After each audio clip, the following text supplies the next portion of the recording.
องค์การพุทธศาสนาสัมพันธ์ลาวเมืองสระสมบูรณ์ร่วมกับบ้านพัฒนากวางซี่ใหญ่ได้จัดกิจกรรมใส่บาตรสามัคคีเพื่อรักษาหีดของประเพณีอันดีงามของท้องถิ่น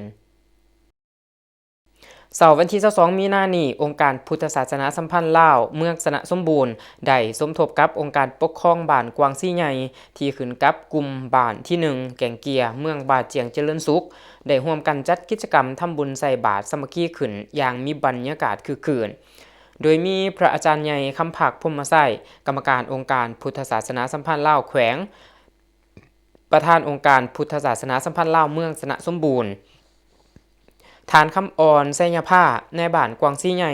พร้อมด้วยองค์การจัดตั้งบ้านประชาชนชาวบ้านกวางซี่ใหญ่และบ้านอ้อมข้างเขาร่วมทำบุญถวายทานกันอย่างหลวงหลาย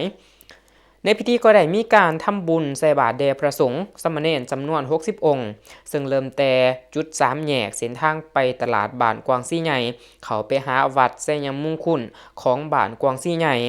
ต่อด้วยพิธีสำคัญทางศาสนาอื่นๆอีกทั้งนี้ก็เพื่อเป็นการส่งเสริมอนุรักษ์รักษาหีดของประเพณีอันดีงามของคนลาวชาวพุทธเว้าเฉพาะก็คือพ่อแม่ประชาชนบ้านกวางซี่ใหญ่ที่ได้ประพฤติปฏิบัติกันมาแต่ดนนานให้ยืนยงฐานคำอ่อนไสยผ้าในบ้านพัฒนากวางซี่ให้หูว่าบ้านกวางซี่ใหญ่เป็นบ้านหนึ่งที่ขึ้นกับกลุ่มบ้านที่1แก่งเกียเมืองบาดเจียงเจริญสุขมีพลเมืองทั้งหมด 2,266 คนยิง 1,888 คนมี